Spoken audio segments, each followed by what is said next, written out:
What's up, guys? Today we're diving into something we all face but rarely talk about, and that is failure. Whew, that's a deep one because nobody wants to consider themselves a failure or think that they will fail at anything. We don't want to use that word too often. But when I talk about failure, I'm talking about the kind that knocks the wind out of you. The kind that makes you question everything, your choices, your worth, even your future. But here's the truth. Failure is not the end of your story, unless you let it be. Let's be honest, some of us have been out here racking up epic fails like it's a lifestyle. Bad choices, self-sabotage, starting over again and again and again. But at some point you have to look at yourself in the mirror and say, enough. This isn't who I'm meant to be. This episode is all about your turnaround, getting honest with yourself and saying, no more epic fails. Not like that. Not again. Because you're not broken. You're just becoming. And becoming takes guts. We're going to talk about how to turn things around even when everything's a mess. How to stop letting your past define you. How to finally start making moves that actually lead somewhere. How to take accountability without shame. And how to finally start moving like the person you know you're meant to be. No more wrecking your own life and calling it fate. The chapter is done. This is about owning your story, growing the hell up, and refusing to let failure have the final say. Okay, last year I had lost 30 pounds. I was looking younger than ever. I was like down to 137. And I thought that I could never get back to that weight ever again in my life. And when I did it, I said, ooh, I'm going to stay here. I ain't never going to get back thick again. Like I'm going to stay in this little area. And here I am, a year later.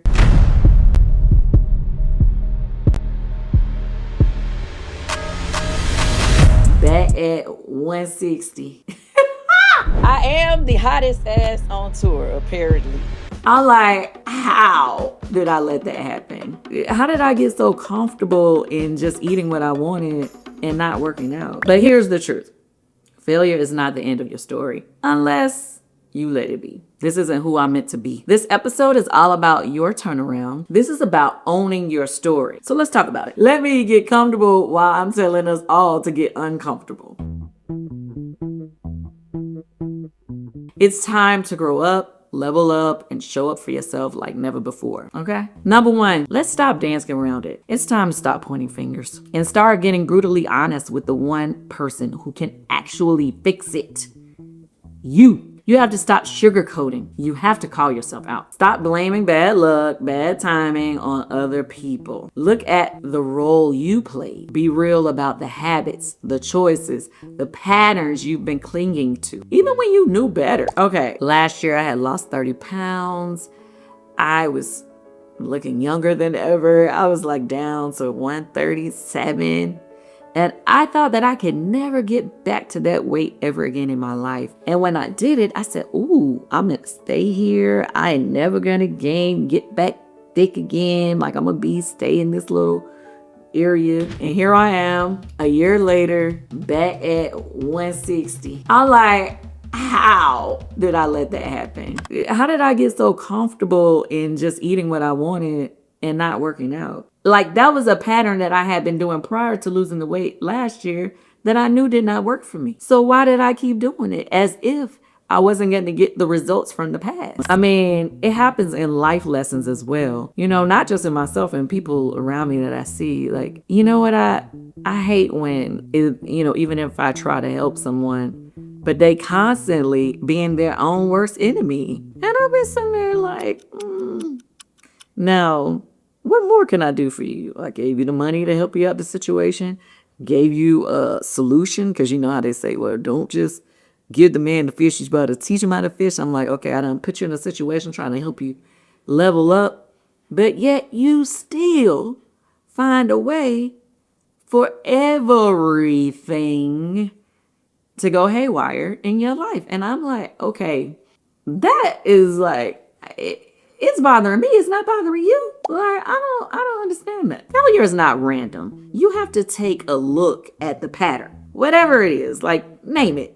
If you don't confront the pattern, it'll keep running your life from the shadows. You can't break cycles you won't acknowledge. Another step in getting honest with yourself is you have to decide, who are you done being? This is when you will see major changes. I need you to write this down. Ask yourself, who am I done being? I am done being a person who has to keep starting over. For me. That's one thing. Like, I don't want to get better at something, start making better habits, and then as soon as I get comfortable, revert back to old habits. That's something for me. I am done being a person who keeps starting over because I keep reverting back to bad habits. Are you done being the one who avoids hard conversations? Done being the one who always chooses comfort over growth? Are you done being the one who keeps pretending they're okay? Nah, I'm guilty of that. Draw the line, declare it, because the second you decide who you're done being, you start becoming someone better. Number 2, stop letting your past define you. Let's be real.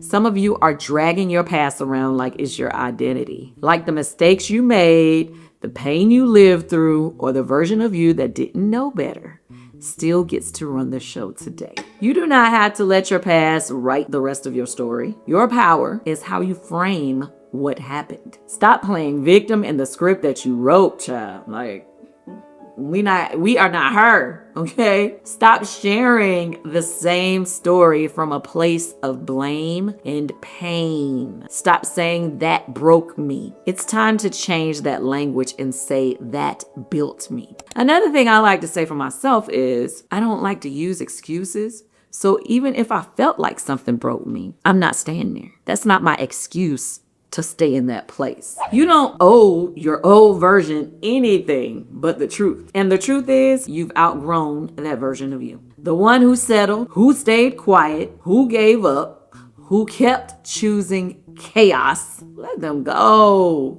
and do not repeat. Your story isn't over yet. It's just time to write a new script. I'm writing my own new script right now as we speak. Number 3. Take accountability without shame. Let's clear something up. Accountability is not punishment. It's not about dragging yourself through the mud or staying stuck in guilt. It's about owning your part so you can take your power back. But too many of us avoid accountability because we confuse it with shame. Like admitting that we messed up means we're broken or unworthy. And that's not true. You have to start talking to yourself like someone you want to see win. You have to think like a winner or talk like you're already a winner. I don't know if any of you follow my producing partner that we produce a lot of Broadway shows together. Shout out to Brian Moreland. Sometimes you'll see if he comments under my post or I comment under his post, we put #win. I started that with him a while ago because I think he had doubts on something that was, during on a couple of shows ago. I told him, don't stress yourself. #win. I was like, we gonna win this. Like, it's no way to think anything different. No, we haven't won the Tony yet. Because, I know that's something that he and I have really gunned for, aimed for. But we've still won in other ways. You get what I'm saying? Like making history on Broadway with Othello, or, being able to produce Thoughts of a Color Man at a time when Broadway shut down and have all African-American producers, directors, and, writers, and 7 Black men starring on stage, which had never been done before. I think sometimes when you go in with that winning mentality, in trying to push yourself or force yourself to think like a winner, even if you didn't win the direct goal, it's like you fall somewhere within the winners in a different way.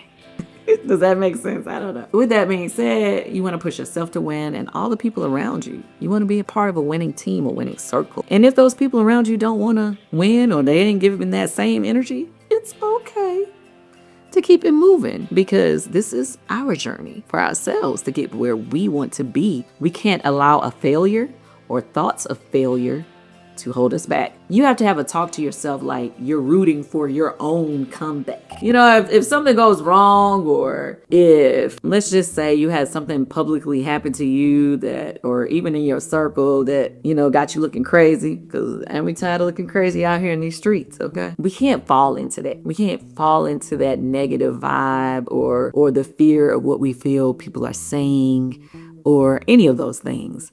We have to root for our own comeback. You can detach yourself from what you did and who you are. There's a major difference. Shame equals this is who you are forever. Accountability equals this is something you can learn from and outgrow. You gave up. You hurt someone. You ignored red flags. Okay, own it. Feel it. Fix it if you can, but then remind yourself, that's something I did, not who I am. You don't erase the past by hating yourself. You can heal by owning your truth. You're allowed to grow. Number 4, start moving like you want to move and who you want to be. You have to ask yourself, am I living like the person I say I want to become? Or am I just talking about it, dreaming about it, scrolling past it? I mean, some of us be scrolling on Instagram all day looking at all the people that has the high life and the things that we say we want, but ain't making no attempts at going after it. Here's the truth. You can't say you want peace, but keep feeding chaos. You can't say you want discipline, but keep choosing distractions. You can't say you want to be successful and keep moving like someone who's okay with settling. You can't become your next level self while moving like your old one. At some point, you have to stop hoping your life changes and start moving like it already has. Even if you're triggered or tired, you have to start moving with intention and not emotion. Don't move by your mood. Move by what you have committed to. You can make micro moves to start matching your actions to your goals. You want to be healthy? Move your body. You want to be a songwriter? Right. You want peace? Stop engaging in drama. Small moves, repeated daily. That's how you shift your identity. I just did this whole thing where I was like, okay, midsummer, I was like, okay, half of the year, it's time to regroup. It's time to get back motivated, because I know sometimes we come into the new year feeling all motivated, and by the middle of the year, summertime, midsummer, whatever it is, we start feeling like, oh, nothing is going like I said I wanted to go, and I haven't done this or done that. So I told myself I was going to regroup and treat my second half of the year like it was a new year. So I made moves to start working out with a trainer and to be consistent. I've been consistent, trying to be more consistent with my content. You know, just been trying to level up, step my game up. And I'm not the only one that could do that. Anybody could do it. You know, as far as like, if you see something in your life that you want to happen, start making the move towards it, you know? Decide that you're already that person. Act like it's already yours. Like the job, the mindset, the relationship, the healing. When you stop questioning if you're worthy and start moving like you already are, everything changes. Okay, so here's the breakdown. I hope you've been taking notes. Get honest with yourself. No more epic fails. You have more in you. Get honest, get real, get clear. And stop giving your power away to the same failures over and over again. Stop letting your past define you. You're not what happened to you. You are what you do with it now. Take accountability without shame. That's something I did, not who I am. Start moving like you want to move and who you want to be. So stop stalling, stop doubting, start moving like you mean it, and watch who you become. Thank you for joining me today, guys. List below one of the things I said that may hit home or that you want to work on. I love that you all are enjoying these videos. Please let me know below if there are any topics that you would like for me to touch on. There's so much more to come. And a lot of times, the topics that I've been picking are things that are touching home for me. And so these are the things that I've been trying to think through for myself on how to fix certain things in my life. And hopefully by me sharing, it's helping you as well, because together we can.